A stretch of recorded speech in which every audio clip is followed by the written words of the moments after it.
Hi folks, welcome to Greg's Workshop. I'm Greg, and this is my Bosch 4100 Jobsite table saw with a gravity rise stand. Shortly after I bought it, I figured that the cord was too short, so I ended up replacing it with a 25-foot cord with this little 90-degree plug here. Comes in really handy. Problem is, the cord reel isn't big enough, and it just kind of falls off real easily. We're going to fix that today.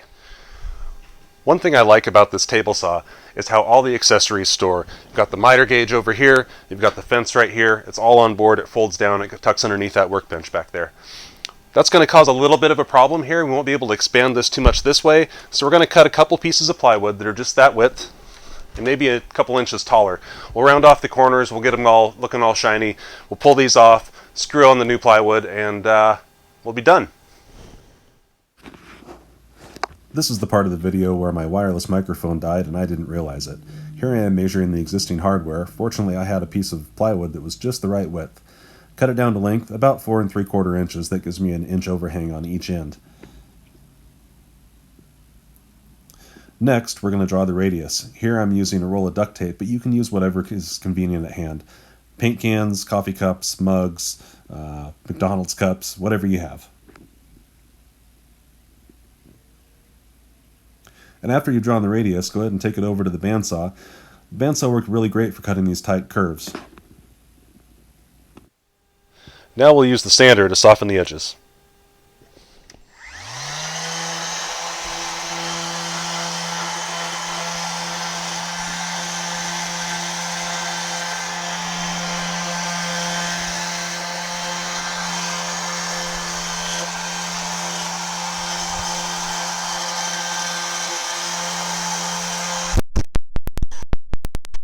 Now to get the existing hardware out, we need to remove this screw, and it just slides up out of its slot.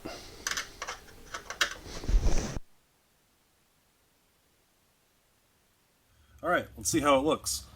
We've got our pieces here. Seem to line up pretty good. I think that'll hold a little bit extra cord. Next step is to drill 3 holes. First, we're going to start with a small pilot bit, go through the plastic and into the wood just a little bit. Then we're going to come back with a larger bit to go through the plastic so the screw doesn't split it as it goes through.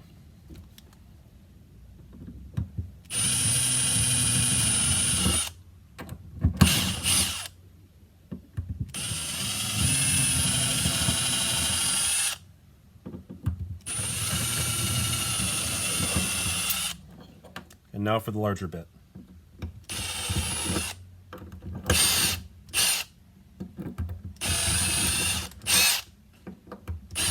Now for the screws. I have my impact driver on its lowest torque setting, so hopefully we won't split the plastic or strip out the wood.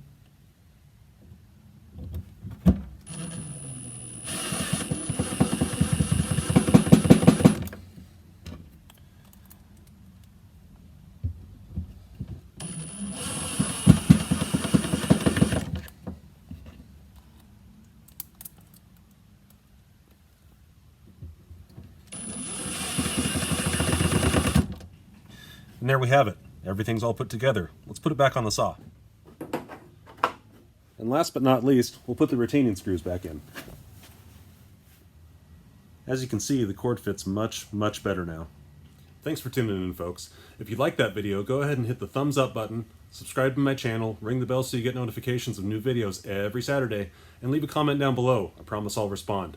I'll see you next week on Greg's Workshop.